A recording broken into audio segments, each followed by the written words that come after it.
Hello friends, இன்றைக்கி simple brownie cake குக்கரில் எப்படி பண்ணுறதுன்னு பார்க்கலாமா? அதுக்கு 70 ml of butter and 70 ml of dark chocolate double boiling மெத்தடில் பண்ணி எடுத்து வச்சுக்கோங்க.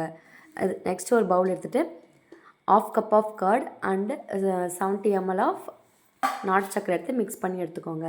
நான் இன்றைக்கி வந்து மைதா மாவு யூஸ் பண்ணி தான் பண்ணியிருக்கேன்.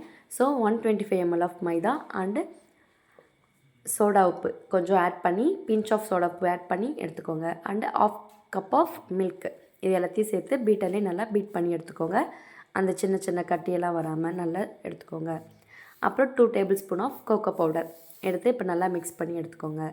இதுக்கப்புறம் நம்ம மெல்ட் பண்ணி வச்சுருக்க டார்க் சாக்லேட்டும் பட்டரையும் சேர்த்து நல்லா பீட் பண்ணி எடுத்துக்கோங்க.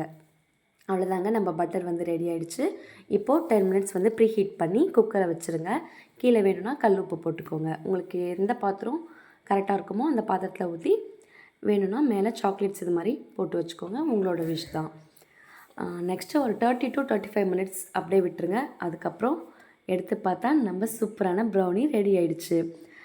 நல்லா இருந்தது டேஸ்ட்டு. ஆனால் எனக்கு வந்து இன்னும் கொஞ்சம் நாட்டு சக்கரை ஆட் பண்ணி தான் டேஸ்ட் இன்னும் நல்லா இருந்திருக்கும்னு தோணுச்சு. ஸோ இனிப்பு அதிகமாக சாப்பிட்றவங்கன்னா இன்னும் கொஞ்சம் எக்ஸ்ட்ரா போட்டுக்கோங்க. மற்றபடி நல்லா இருந்துச்சு. தேங்க்யூ ஃபார் வாட்சிங் ஃப்ரெண்ட்ஸ். பாய். உங்களுக்கு இந்த வீடியோ பிடிச்சிருந்துச்சுன்னா லைக் பண்ணுங்கள், சப்ஸ்கிரைப் பண்ணுங்கள், ஷேர் பண்ணுங்கள். பாய்.